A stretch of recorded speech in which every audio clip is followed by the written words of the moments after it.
शेतकऱ्यांसाठी एक आनंदाची बातमी आहे, ती म्हणजे 2025च्या सीझनची पहिली आंब्याची पेटी आज मार्केट यार्डमध्ये दाखल झाली आहे। तुम्ही बघताय माझ्या मागे हा आंबा आहे, देवगडवरून आलेला आहे आणि अतिशय सुंदर चांगल्या क्वालिटीचा हा केशर व्हरायटीचा हा आंबा आहे, देवगडवरून आलेला आहे आणि आत्ताच या आंब्याच्या पेटीचा लिलाव या ठिकाणी पार पडलाय।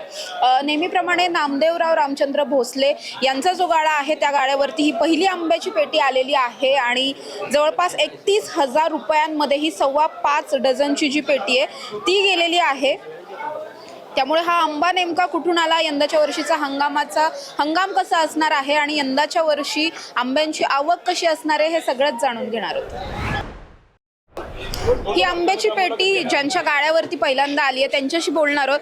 काय वाटतंय, कसा एकंदरीत उत्साह आहे? अगदी पूजा वगैरे करून नेहमीप्रमाणे स्वागत केलेलं आहे आंब्याचं। दरवर्षीप्रमाणे फळाचा राजा आंबा पुणे मार्केटमध्ये आज पहिल्यांदा दाखल झालेला आहे। दरवर्षीप्रमाणे आमच्या गाळा नामदेव रामचंद्र भोसले या गाळ्यावरती पेटी आलेली आहे आणि माझे मार्गदर्शक बाबाशेठ मिसळ यांच्या हस्ते पेटीची पूजा झाली आणि एकदम आनंदाचा उत्साहाच्या वातावरणामध्ये लिलाव झाला। तो लिलाव ही 5 डझनची केशरची पेटी देवगडमधनं आलेली, ती पेटी 31,000 रुपयाला रावसाहेब दिनकर कुंजीर यांनी ती आडत्यांनी विकत घेतली। दरवर्षी त्या आडते ही पेटी विकत घेतात, पहिली आलेली पेटी बाजारातली। त्यांना एक हाऊस आहे आणि ते कितीला जरी ती आंबे वरचढ झाली तरी पण ती पेटी ते विकत घेत असतात। आणि आत्ता दरम्यानच्या काळामध्ये देवगडमध्ये मोठ्या प्रमाणामध्ये केशरची लागवड वाढलेली आहे। लागवड झाल्यामुळे या दरम्यान हापूसच्या आधी केशर ची पेटी बाजारामध्ये आलेली आहे। आणि आता ही पेटी नेमकी कुठल्या शेतकऱ्यांकडून आली, इथे कधी आली आहे?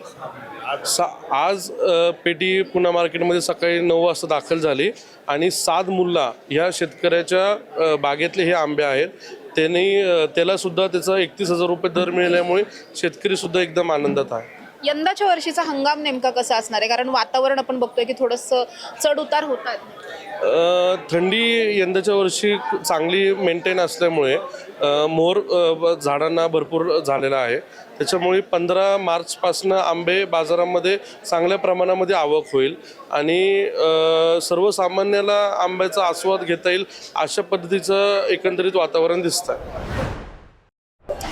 ही आंब्याची पेटी घेण्याचा मान ज्यांना मिळालेला आहे ते रावसाहेब कुंजीर माझ्या बरोबर आहेत। काका, कधीपासून आंब्याची पेटी अशी लिलावात खरेदी करतात? साधारण 1978 पासून। किती वेळा पहिल्यांदा खरेदी? प्रत्येक वेळेत मार्केटमध्ये येणारी प्रथम पेटी आंब्याची मी घेऊन डोक्यावर घेऊन मार्केटमध्ये फिरून मी त्याचं स्वागत करतो आणि आज नाही पहिल्यापासून तर आजपर्यंत इतके जुनं म्हणजे मला जी आवड आहे त्या गोष्टीची आणि माझ्याकडे त्या प्रतीचे गिरायक आहेत, किती मागितली तरी ते गिरायक किंमत करत नाही, मला ते खुशीने काय देतात असं। बरं, पहिल्यांदा जेव्हा तुम्ही घेतली होती तेव्हा कितीला घेतलेली आठवत आहे का? त्यावेळेस 5,000 रुपये। तेव्हा 5,000ला? त्यावेळेस 5,000 रुपये घेतले। बरं, सगळ्यात महाग कुठल्या वर्षी घेतली आहे किंवा किती किंमत? गेल्या वर्षी हो 46,000ला। 46,000ला घेतली। आणि आता काय वाटतं, हे जे आंबे आहेत हे तुम्ही घरी नेणार आहात की विकायला ठेवणार आहेत? काय करणार? अहो याची विक्री झाली बी जाईल। झाली पण? हो। कुणाला विकला? आम्ही 1,000 रुपये घेतो देऊन टाकतो, ठेवत नाही असे पेटी। मग आम्हाला खुशी सांगून ठेवले असतात की आम्हाला द्या म्हणून, त्याची विक्री झालेली असते। पण आता काय वाटतंय, तुम्ही सुद्धा इथे तुमचं सुद्धा गाळा आहे, यंदाच्या वर्षीचा हा सगळा आवक आणि हंगाम वगैरे कसा असेल? कसं आहे, मोसम खराब असल्या कारणामुळे आंबा यावर्षी लेट आहे। बराच समय 2 महिने जवळजवळ लेट आंबा आहे, त्या कारणामुळे आंबा सीजन त्यावेळेस भरपूर आहे, पण आत्ता तर 2 महिने आंबा अवघड आहे फार। कारण लोक एकदा आंबा चालू झाल्यावर मग आणि तोंडाला लागल्यावर लोक ते आंबा पाहिजेच म्हणतात, परंतु आंबा लेट असल्या कारणामुळं ग्राहकांना यावर्षी आंबा लेटच मिळणार आहे खाण्याला।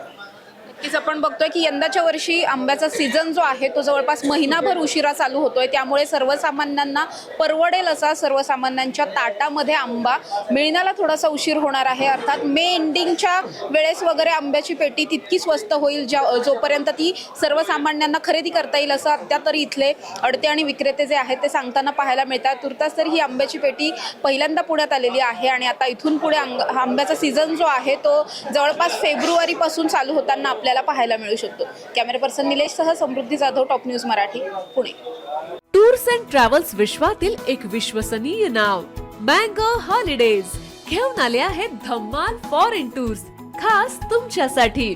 एक्झॉटिक युरोप 17 रात्री 18 दिवस, साऊथ आफ्रिकन सफारी 9 रात्री 10 दिवस, नॉर्दर्न लाईट्स 8 रात्री 9 दिवस, दुबई अबुधाबी 5 रात्री 6 दिवस, व्हिएतनाम कंबोडिया 8 रात्री 9 दिवस. तर आजच आपली सीट बुक करा आणि आपल्या फॉरेन टूर्स मेमोरेबल करा. मँगो हॉलिडेज म्हणजेच अविस्मरणीय सहलीचा अनुभव. मँगो हॉलिडेज, चौथा मजला, स्वोजस कॅपिटल अतिथी रेस्टॉरंटच्या वर, लॉ कॉलेज रस्ता, पुणे 4. संपर्क पुणे 83 839 505 किंवा 80 80 81 74 54. मुंबई 83 839 503 किंवा 96 53 18 74 78.